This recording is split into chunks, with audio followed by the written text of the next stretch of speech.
Hey everybody, welcome back to another episode of Drilling Deeper. I'm Kevin Yannick, editorial director of Pit and Quarry, and we've got a good mix of content and voices on tap for you today, including special guests this episode from Capital Aggregates, U.S. Equipment Sales and Rentals, ICM Solutions, and Masaba.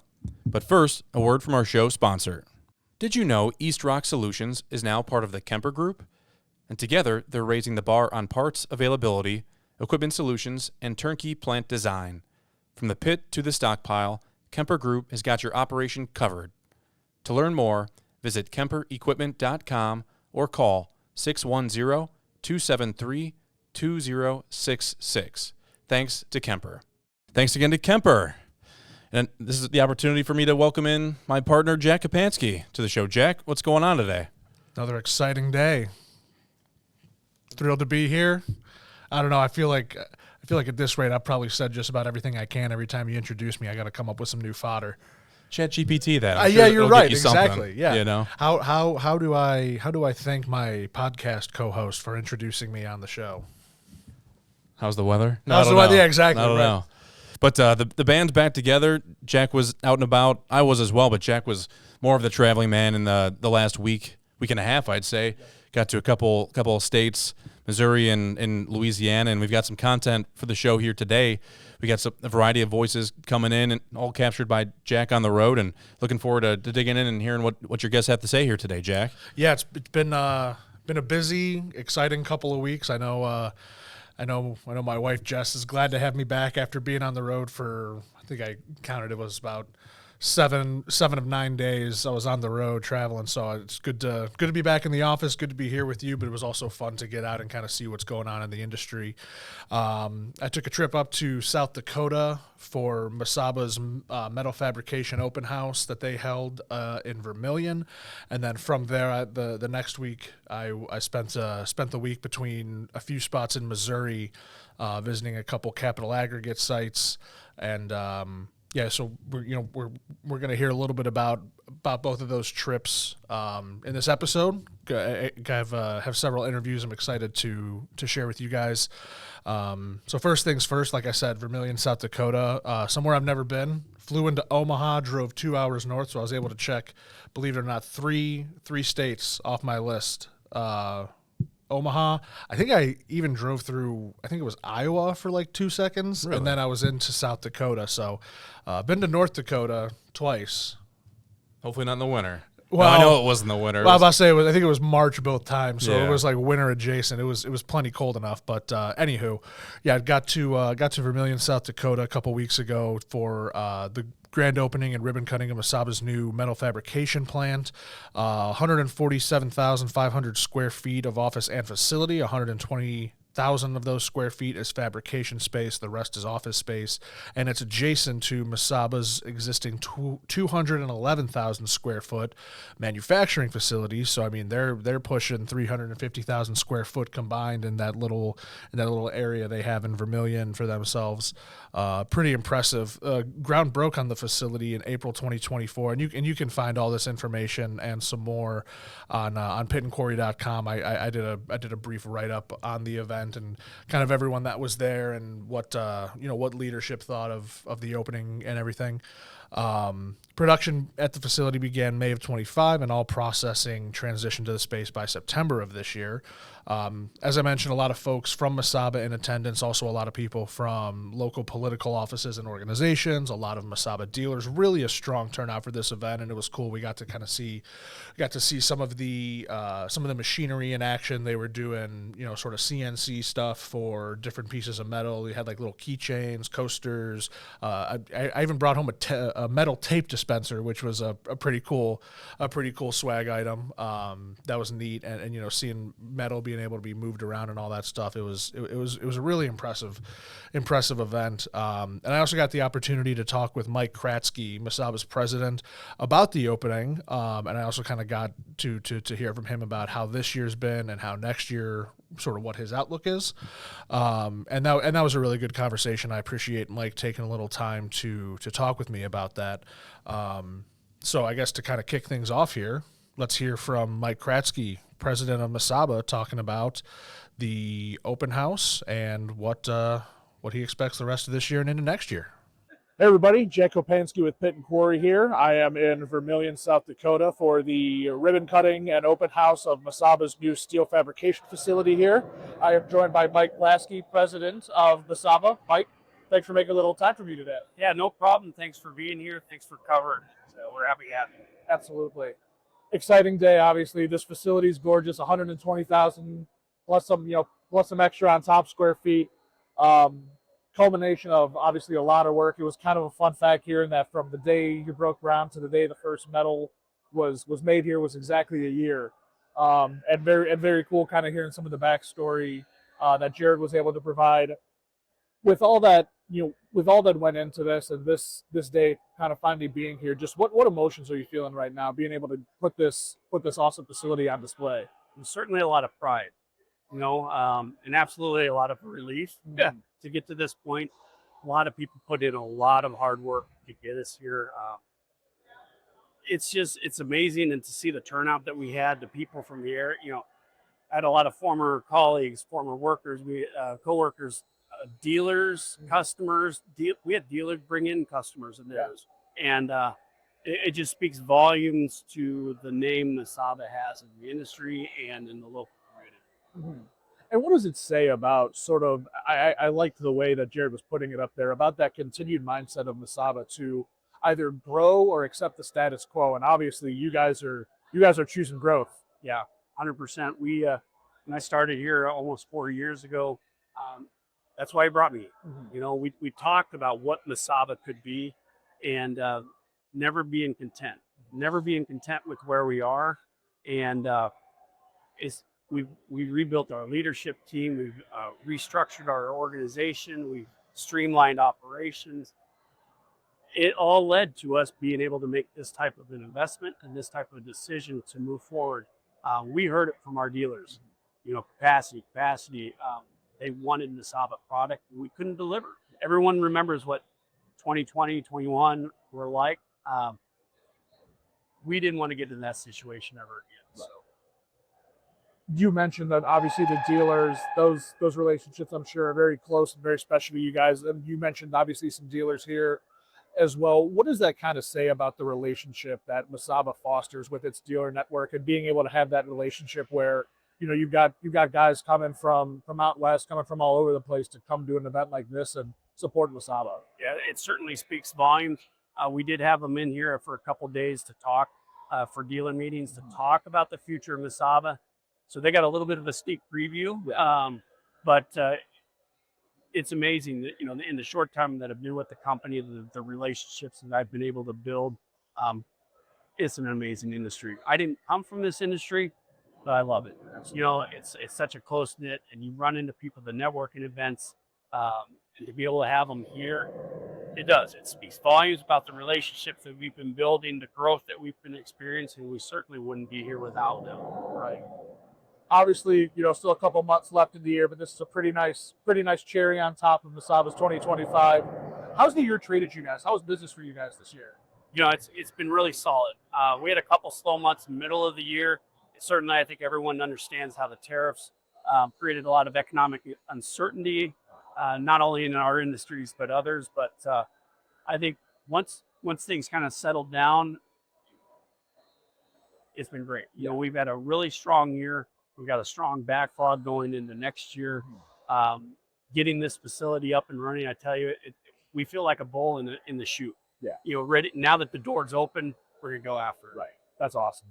From what you've been hearing or seeing from your dealer network, from end users that are using Masaba equipment, what's kind of the vibe or the picture you're getting of the state of the aggregate industry as we sit here in October 25? What I've seen, at least over the last year and a half, the standard stuff isn't just enough. And so we're doing a lot more custom work, a lot more project-based work. And this facility, a big part of the decision to build it was because of that. Yeah. It's increased our capabilities to handle more of that type of volume, the larger projects. So that was really exciting for our dealers to hear, because they're seeing the same thing. They're not getting, they're not just being able to put stuff on their lot and sell it. They're working more closely with their customers to give them exactly what they want. And the Masaba name was built on building custom rugged equipment. Yeah. And you talk about, taking on more of that custom work, obviously an exciting development for, like you said, yourself and your dealers. What's the expectation for 26? Again, you're ending 2025 on such a high note with this facility. What are kind of your expectations for the year ahead? Our as I mentioned before, our backlog is strong. Through Q1 is phenomenal. A lot of quotes out there, a lot of projects, a lot of decision making needed to be made by the producers out there. And even if a fraction of that quoting activity turns into real sales, I think we're gonna have a great year. And the portion that we lose, that we don't win on those bids, obviously somebody else is getting it. So that speaks volumes about where I think the state of the aggregates industry is. Excellent. Well, Mike, thanks so much for the time. Congratulations on the new facility, and thanks so much for having me out. All right, thank you. Well, thanks again to Mike for spending a little time with me. I know he and Jared Higman, the owner of Masaba, were stupid busy at this event. They were being pulled left and right, so I appreciate him spending a few minutes with me. I think there was a lot of good insight. I think for me, one of the things that stood out most, and Jared mentioned it in the presentation he gave, along with again a lot of the political office and local organization members, talking about how this mentality Masaba has of sort of growing or accepting the status quo. And this is certainly a sign of some of that growth that Masaba is having. And, Mike talked about this was a big reason that Jared brought him on as a way to kind of, what could Masaba be? How big can we get? And this is, certainly a very exciting step. And hearing that this is going to help them better serve their dealers, give them that additional capacity to help get to what they need to do, is certainly very exciting as well. And I loved the quote that Mike had where he's saying, we feel like a bull in the chute. Now that the door's open, we're going to get after it. I love that visual, and certainly excited to see what Masaba's going to do the rest of this year, next year, and years down the line with this new facility.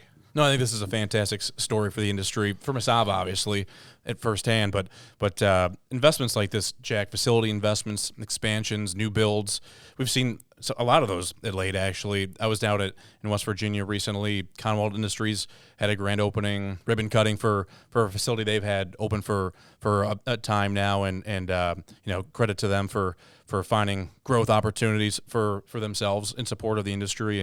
And even more recently, PMI and Contitech announced some big investments, some groundbreaking activity that's all the result of what you kind of hit on the head earlier about additional capacity. Additional capacity means there's more demand out there. The industry is doing well, thriving. Off camera, Jack, we were just kind of casually saying how these companies aren't going to make these investments if the industry's flat, if times aren't necessarily going well. But by and large, it's good times for the industry. I think on the last episode of Drilling Deeper, a recent one, we mentioned just the concept of things are good, not great right now. And I think just hearing from some of your guests today and reading through some of your notes from today's episode, things maybe are a little bit more good, or it's a lot of times region dependent. And what we're going to hear on the show going forward, and what we heard today here from Masaba at least, is that things are going well, and that's good to hear about the industry and its productivity at this point.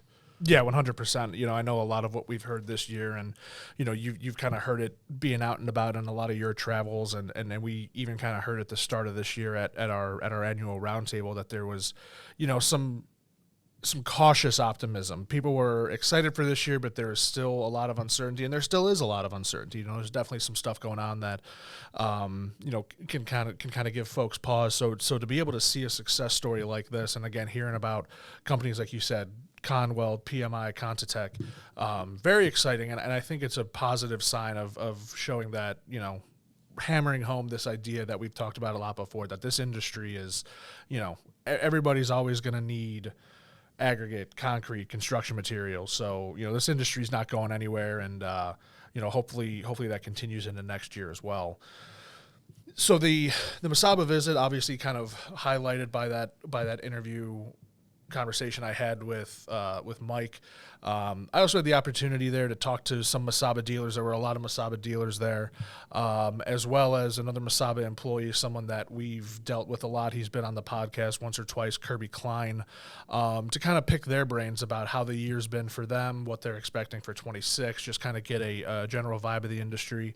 And it really sounds, like, and you'll hear it in the coming interviews here, it really sounds like they kind of echo a lot of the thoughts that Mike had, that, there's some ups and downs, there's some tricky situations to navigate, but at the end of the day, they're figuring it out and they're growing. So that's certainly exciting to hear. So without further ado, you will now hear from Kirby Klein, material handling specialist at Masaba, Bob Myers, VP of Sales at U.S. Equipment Sales and Rental, and Jared Riley with ICM Solutions. Take it away. Almost done with B25, as crazy as it sounds. What have you kind of seen this year? How has the aggregate industry kind of been playing out? What are your thoughts on this year so far? Well, the interesting thing is sometimes we're not a good barometer because we're growing so fast as an organization. So sometimes my viewpoints are a little tainted from what the industry really is. But I would say we're on track, especially with the infrastructure being what it is and the housing market being what it is. Those two things drive our business. And across the whole country, we're seeing it. Now, the money's just being released, so we kind of getting it on the tail end this year, but we see 5 years of really strong growth. That's awesome. On a more personal front, how has 2025 treated U.S. Equipment? It's been great. Again, I'd be remiss if I didn't say that we've done a lot of things with people like Masaba and other product lines. We've doubled our sales force. We've grown our business by over 30% the last 2 years. So for us, it's been amazing. But I wouldn't say that's the industry. That's because of some of the things we want to do. But the industry itself has always been great in the Midwest, and it's strong, and I don't see that changing. Excellent.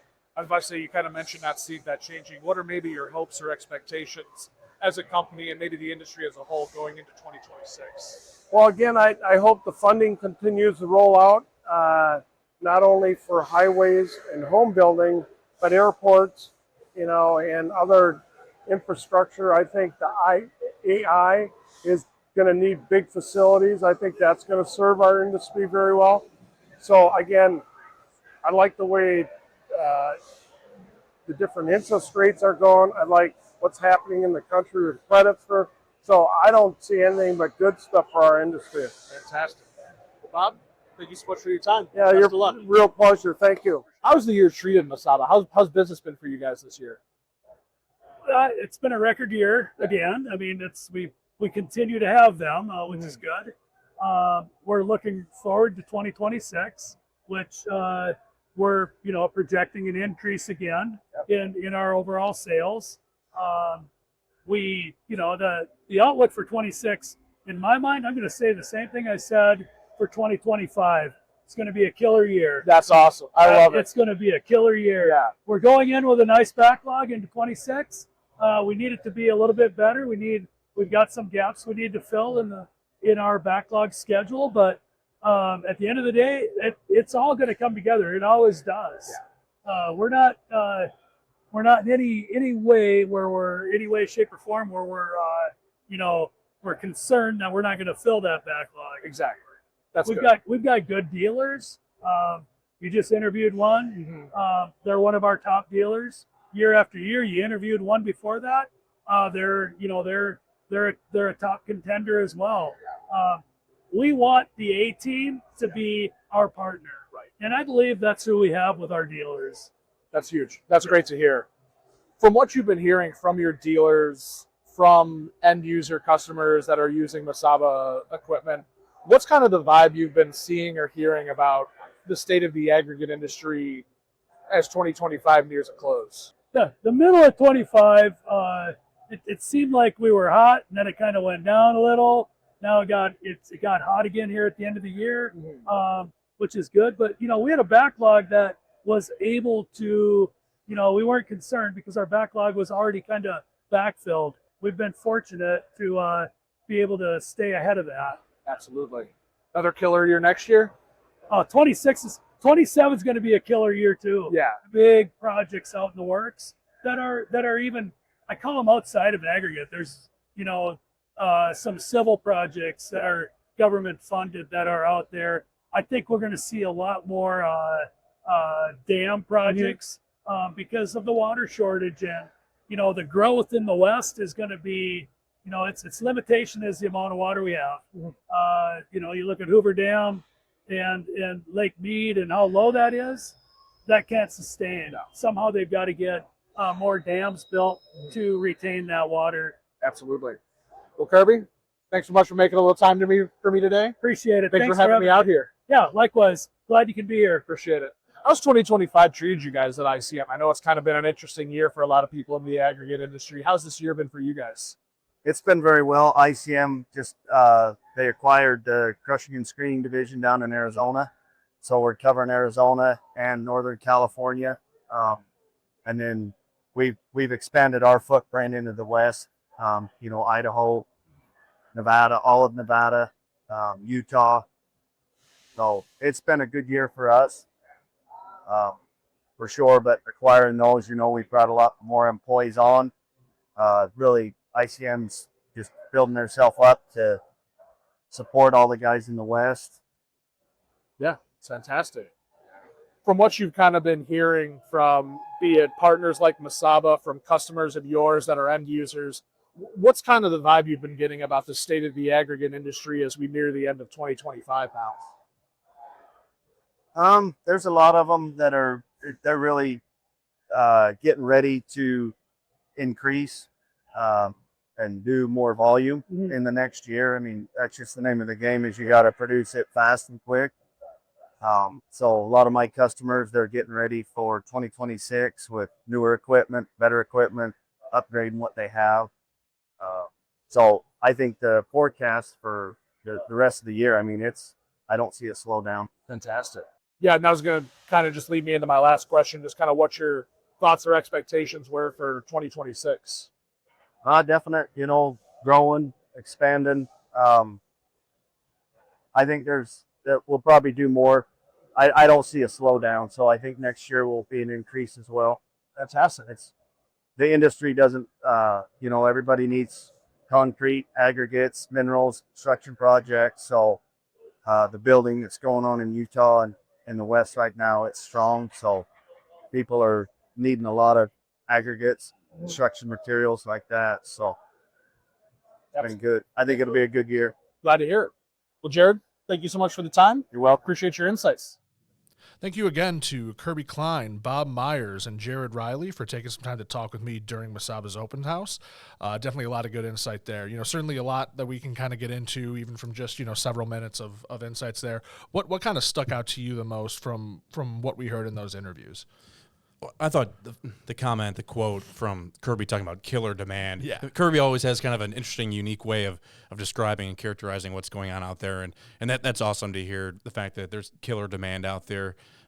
Great to see that being manifested through Masaba's facility, but also just more broadly in terms of what he's seeing as he's looking outward in the industry. That's fantastic perspective there from Kirby. But I thought it was interesting, too, to hear from one of your guests, Jack, just about data centers. It's something that we're continuously kind of keeping tabs on. It's been a huge boon for aggregate and related construction materials growth in recent years, and it should continue to be.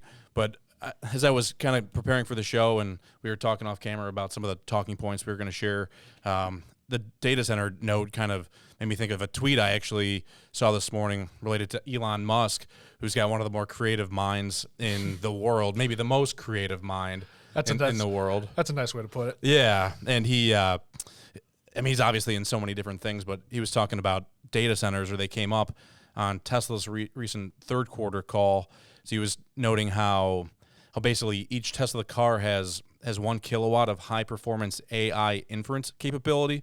And I don't know what that means. I think I need someone to translate that. But essentially, he was kind of saying that Tesla wouldn't necessarily need to invest in and build giant data centers, that essentially the existing Tesla fleet out there is the data center. So, again, this is just one company's perspective. Tesla's kind of unique that they make vehicles. But just the quote from his third quarter Tesla earnings call was this, provides a little bit more perspective on what I'm talking about here. Musk said, actually, one of the things I thought, if we got all these cars that maybe are bored sitting around, quote unquote, while they're sort of, if they are bored, we could actually have a giant distributed inference fleet and say, if they're not actively driving, let's just have a giant distributed inference fleet. And the quote goes on from Elon Musk to say, at some point, if you got 10 millions of cars in the fleet, or maybe at some point 100 million cars, let's say they had at that point, I don't know, a kilowatt of inference capability, of high-performance inference capability. That's 100 gigawatts of inference distributed with power and cooling taken, with cooling and power conversion taken care of. That seems like a pretty significant asset, end quote, essentially. It's a long, rambling quote, I guess. Well done. But, Jack, you and me, we've talked kind of at length, you've been more on top of this than me, but just the cooling capability, the needs of these data centers and these sorts of infrastructure builds, it's monumental. So essentially we got tens of millions or millions and millions of cars out there that they can basically do what these data centers are capable of. So I just thought it was interesting. I'm not saying it's changing the game here, so to speak, for data center construction, but I'll be kind of curious to see what that goes and if any studies or anybody kind of looks into what the impact there is for data center construction, because it has been a good boost for the non-residential construction sector, which is always kind of changing from year to year, every other year or so. Yeah, no, absolutely. I mean, you hit the nail on the head. And like you said about that changing, I remember, just a year ago, it felt like we were talking about how manufacturing was booming, and now it's pulled back so sharply, but it still is thriving compared to, pre-COVID numbers. And you talk about a lot of that investment. Obviously, you mentioned data centers, AI. Bob Myers talked about how that was going to be another big boon for the industry. I'm glad to hear that he is still bullish on, traditional infrastructure, on highways, on, airports, home building, stuff like that. That hopefully that's going to continue to drive demand for aggregates and construction materials. And then similarly, it's promising that Jared kind of shared that a lot of ICM solutions companies are getting ready to increase their manufacturing volume, which again, you're not doing that if there's not the demand for it. So that's a good sign. Customers are going into the new year with newer and better equipment. Again, you're not investing in equipment if you're not going to be able to use it. And, he just kind of wraps up with, I think, just a resounding quote that, again, kind of applies anytime we're talking about what's going on in the aggregate industry. It doesn't slow down. Everybody needs concrete, aggregates, minerals, construction materials. Everybody always needs this stuff to keep life moving. So definitely some positive sentiments there. I appreciate Kirby, Bob, and Jared taking some time to talk with me. A lot of good stuff there. So thanks to those gentlemen. From Vermillion, South Dakota, I had a weekend to recoup and recharge, and then headed off to Missouri Monday morning. Got to visit a pair of Capital Aggregates operations, one in Springfield and one in California, Missouri. Starting with the one in Springfield, I visited the newly opened Ozark Quarry. I guess the quarry isn't necessarily newly opened, but their newly opened crushing setup and asphalt plant. I spoke with Chris Williams, VP of Operations at Capital Aggregates, what it's been like to get the site ready to go. He has some good insight and obviously some firsthand experience of getting these operations ready to go, and it's a pretty big undertaking certainly. And if you're watching on YouTube, you'll kind of get to see. In the video behind my interview with Chris, the crushing setup, and it's a sizable quarry, sizable operation, and I'm very excited to see what they're going to be able to do now that all that's up and running. So without further ado, let's hear from Chris Williams of Capital Aggregates. Hey everybody, Jack Kopanski with Pit and Quarry here. I am in Springfield, Missouri here at the Ozark Quarry today. I am joined by Chris Williams, VP of Operations at Capital Aggregates. Chris, thanks so much for joining me today. Pleasure to have you, Jack. Thanks for having me out as well. Yeah. So first and foremost, obviously, as you can see behind us, we've got your new crushing plant up and running. Pretty recent that again sort of flipped the on switch, if you will. So can you tell me a little bit about what we got going on behind us? Yeah. So as you can see, a new primary station. And up on top of the hill here, we've got a brand new finished plant as well. The Farmer family, our ownership group, invested heavily in this market and is invested in both our aggregate and asphalt divisions. we've built an entire primary and finished plant, brand new this year, about a $12 million investment in town here. We're hoping to take our existing, what was 500 ton per hour plant up to between 700 and 800 tons an hour with this new plant. Fantastic. You mentioned the investment in aggregates and asphalt. We were up earlier seeing that new beautiful asphalt plant you guys got. I know you mentioned that's been running since about April and has certainly been making you guys proud so far. Can you kind of tell me a little bit about what went into getting that up and rolling and sort of getting that ready for you guys this year? Yeah, from an aggregates guy's perspective, it's a giant, man. It's 4 silos. I think it does 400 or 500 tons an hour, and they've been running it like crazy. Our paving and construction group has got some major infrastructure work in the market here, and the asphalt team has been doing a great job to take care of and support that work. Yeah, you talk about some of the work in the market. I know we were talking earlier about you guys being obviously very busy with all the infrastructure work going on in Missouri. Some of the main highways going to be getting a bit of a facelift here in the coming years. Right. How's 2025 been for Capital Aggregates business wise? Overall, it's been crazy. I think across our aggregate companies, we're going to have record or near record years across the board. Yeah. In fact, this plant build, we budgeted last year to have a little bit of a down year in Ozark, and that was perfect for trying to build this plant, and it's turned into one of our biggest ever here as well. So additional challenge when you're doing a project, right? Absolutely. And then just finally, I know this year's obviously kind of been an interesting one, to say the least, for those in the aggregate industry, and I'm glad to hear Capital's been successful in 2025. What are kind of your expectations as 2026 nears? Like everyone knows, there's uncertainty. Housing, residential construction has been spotty, if not down across the board.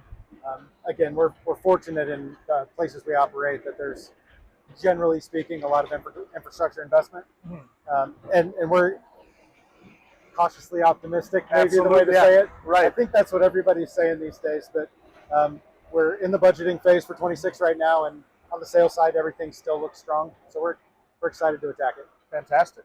Yeah. Well, Chris, I appreciate you guys having me out. This is a great setup you guys got. The asphalt plant is certainly a beauty standing up there, so I appreciate you guys having me out, man. Big thanks to Chris for talking with me, and thanks to Chris, Jamie Jones, and the entire Capital team for having me out at the Ozark Quarry. Like I mentioned, a very impressive operation out there, a lot of space, and I'm glad that they're fully up and running and thriving there. I guess I'll just turn to you again, Kevin. I know the roles are usually reversed here. It's a little different. Normally you're kicking it to me for my thoughts, but I guess just what maybe stood out from Chris's interview there. Well, first, I'll say it's kind of nice. I'm sure. This is a great show. Hopefully, everyone out there is enjoying listening. But a couple things stood out. They were talking about the idea of a record year. Chris rather was saying how got a record or a near record year here in 2025, and again, that's not something we've been hearing a lot of this year. Great to hear that for the people at Capital Aggregates. Missouri's obviously a big crushed stone producing state, one of the top 5, definitely top 10. I think it's even in the top 5 if you look at the U.S. Geological Survey statistics. But awesome to hear that the environment is conducive to aggregate demand, high aggregate demand, record-setting demand. So congrats to Capital, and that's good to hear. Another reminder too that everything's local, I guess. So whereas maybe it's record-setting for a producer in Missouri, maybe things are just more status quo in other parts of the country. But the other takeaway I guess I would share from that interview with Chris Williams at Capital Aggregates was just the idea of kind of the capacity they're going for there. He talked about 500 ton per hour plant, upwards capabilities of 700 to 800, and I think just pausing and thinking about where we are with plants and technology, and I think about just this country, America. If you're not going big, might as well go home, and we are starting to push limits, and we are starting to see equipment kind of reach new heights. I know you've written about this, I think, as it relates to crushing in particular in the past, Jack, just in terms of how manufacturers are shaping equipment, what the needs of the producers are, and we're taking things higher. We're making things a little bit more portable or a little bit more flexible. So, but all in all, great interview you had there with Chris. I've had the opportunity to get to know Chris a little bit over the years, and we appreciate him opening his doors to Pit and Quarry. Yeah, absolutely. Chris is a great guy, and I appreciate his time. I think, you kind of touched on a lot of the big points there. I think just one more thing that I'll hit on. He mentioned the investment that the farmer family, the ownership group that owns Capital Aggregates, put into not only the Missouri market, but also the company's aggregate and asphalt division's $12 million investment into, revamping this Ozark Quarry. And that's huge. And I was lucky enough in November of 22 to moderate a panel at the formerly Missouri Limestone Producers Association, now known as Infra.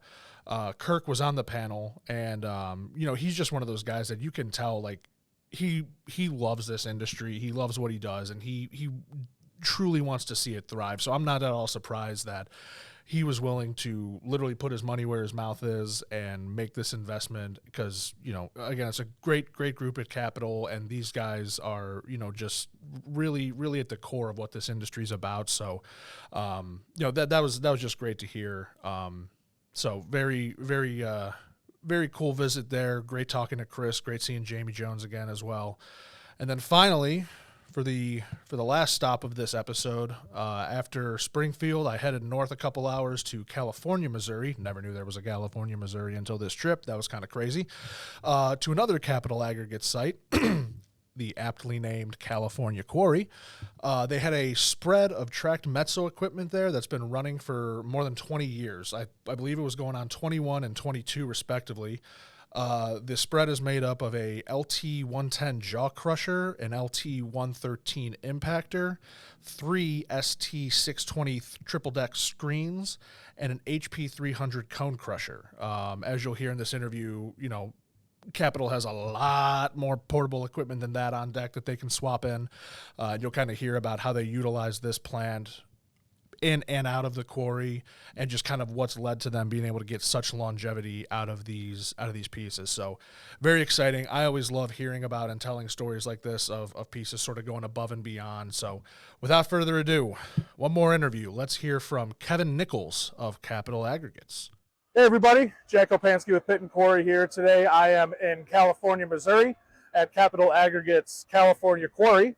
I am joined by Kevin Nichols, Safety Director at Capital Aggregates. Kevin, thanks for having me out. Thanks for making a little time to talk with me today. Thank you. Glad you're coming. So behind us, we've got a mezzo plant that you guys have been running since 2004. I know I overheard before we started that there was part that came in 03, the rest that came in 04. Obviously, a pretty impressive lifespan for a plant of this size. Just tell me a little bit about the history of this plant, how you guys started it up, and what it's kind of taken to get it to this point where it's still running strong in 2025. So back in 2003, we purchased the impactor first, and then we purchased the rest of the plant in 04. We went over to Finland and got to see the operation of how they put it together and stuff like that, and got some of our input and everything on it. We was kind of looking more of trying to help all of our portable sites be faster, quicker on tearing down, setting up, maybe even split how the plant was able to split up with this particular portable plant. So it actually cut a lot of our time down from a week and a half of tearing down chassis and cribbing plants to the track plant able to tear it down in a day and a half, move it, set it up in a day, and able to crush from different sites on the go. So in that aspect of it, it helped us extremely on time and manpower and everything like that. So we got like 50 pieces on the portable plant side. This plant here is still all together. If we do have to split it up to do particular jobs, we can move a jaw on the screen and make bigger rock and go with an impactor, cone, couple screens, and keep making rock even on the different types of jobs, different specs of rock and so on. So we still can, every once in a while, we still crush asphalt for different jobs, or even on the side of a highway jobs, stuff like that. So. Yeah. So how many total pieces do we have behind us right now?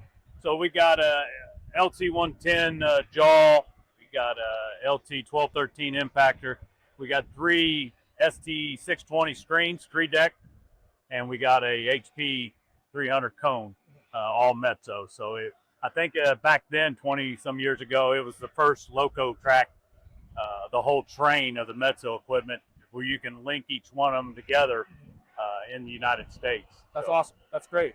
So 21 years, 22 years on that first impactor you're talking about. What kind of care and what kind of maintenance does it take to keep a plant like this not only running this long, but having it still be effective, and like you said, being able to take different places and still have it, serving its purpose? The employees, they make sure they take good care of it, whether it be wear parts, liners, our where we buy our parts from, is big, making sure we have parts on hand readily. I mean, we have done 2 shifts on this plant quite a bit, so make sure we got everything ready to go. Our mechanics, they got to know the diagnostics and all the good wiring and the whole 9 yards. They've all been trained on it, and it kind of takes a little bit of everybody to make sure everything keeps going like it should be. Yeah. So what is kind of an average life? Obviously 21 years is an impressive time for this to, again, still be performing at this level. What's kind of an average life? What maybe would someone normally expect out of such a setup?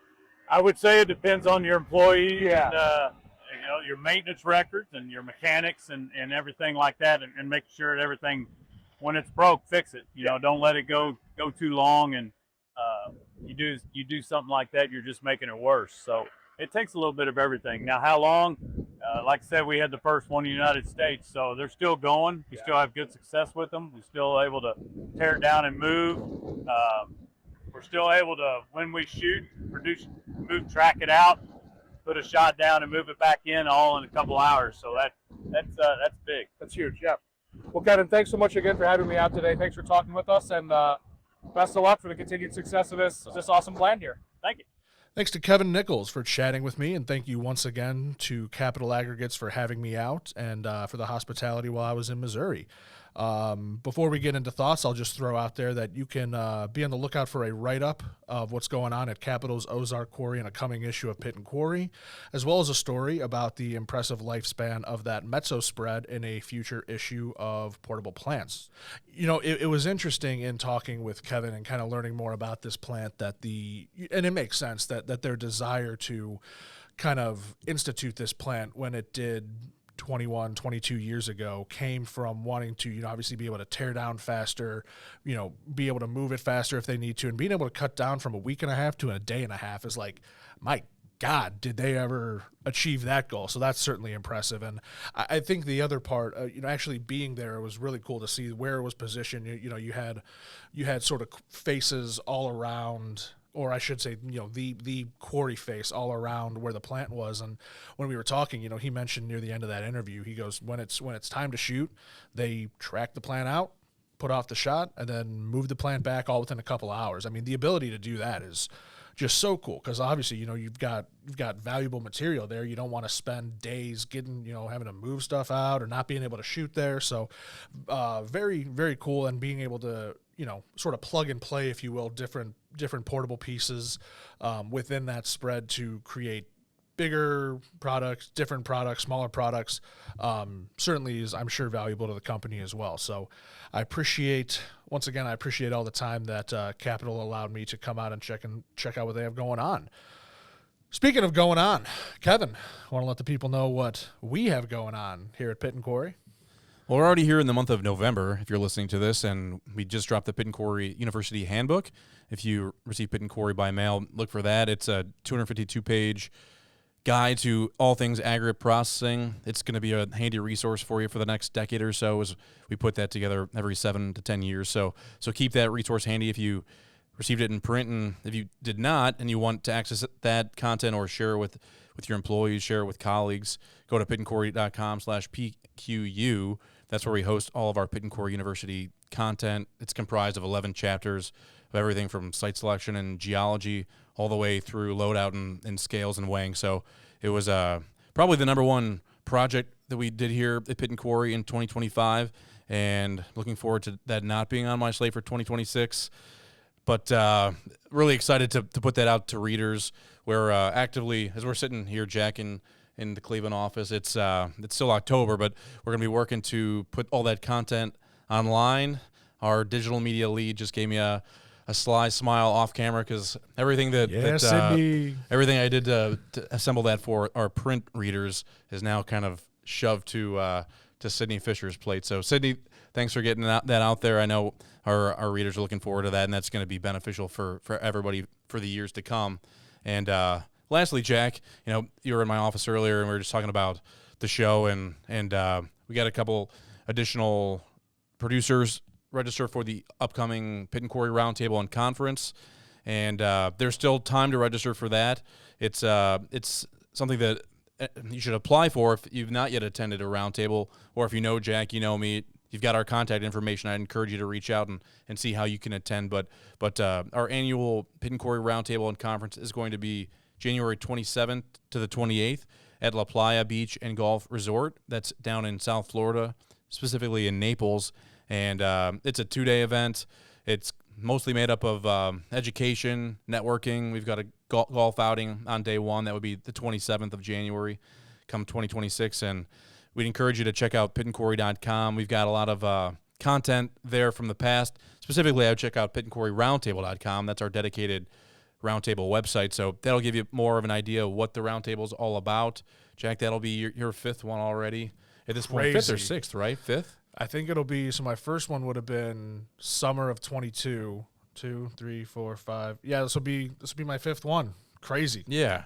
But it's a great event. Jack and I moderate roundtables, and basically we bring all the great minds of the aggregate industry together in 2 separate rooms, and we've got producers, manufacturers, dealers, and other leaders from throughout the industry, and we kind of just talk about what's going on. We talk about the business environment. We talk about equipment and technology, safety, and anything else pertinent. And it's really an opportunity, too, to just network, to meet people, to meet some vendors, to hear what other producers are facing in states other than your own. So we've got some speakers lined up. We always have George Redden from FMI Capital Advisors and a partner from Ogletree Deacons who will offer some insight on what's happening with the Mine Safety and Health Administration. So you can look forward to all that. And again, if you want to capture some more detail on the front end, if it's something you're thinking about, go to pitandquarryroundtable.com. So Jack, I think that's going to do it for today's show. We had a whole batch of guests today. Awesome capturing all that content out in the field in South Dakota and Missouri. And any final thoughts for our audience today? Yeah, no, I just want to offer one last thank you to Masaba for having me out at their open house, to Capital Aggregates for letting me visit their sites, and personal shout outs to Mike Krajewski, Kirby Klein, Bob Myers, Jared Riley, Chris Williams, and Kevin Nichols for making the time to talk with me during all of these visits. It's insights like this that is really what helps us keep our finger on the pulse of the industry. We have people ask us, what are you hearing? What are you seeing out there? And it's stuff like this that lets us really come back to them with answers we can feel confident about. So thank you once again to everyone who took some time to talk with me today, or I should say during my visit. And hope to see you all very soon. And like Kevin said, if you haven't, sign up for the roundtable. And we'd like to give one final shout out to our show sponsor. Did you know East Rock Solutions is now part of the Kemper Group? And together, they're raising the bar on parts availability, equipment solutions, and turnkey plant design. From the pit to the stockpile, Kemper Group has got your operation covered. To learn more, visit KemperEquipment.com or call 610-273-2066. Thanks to Kemper. All right, well, that'll do it for episode 53. For Jack Kopanski, I'm Kevin Yannick. See ya. See ya.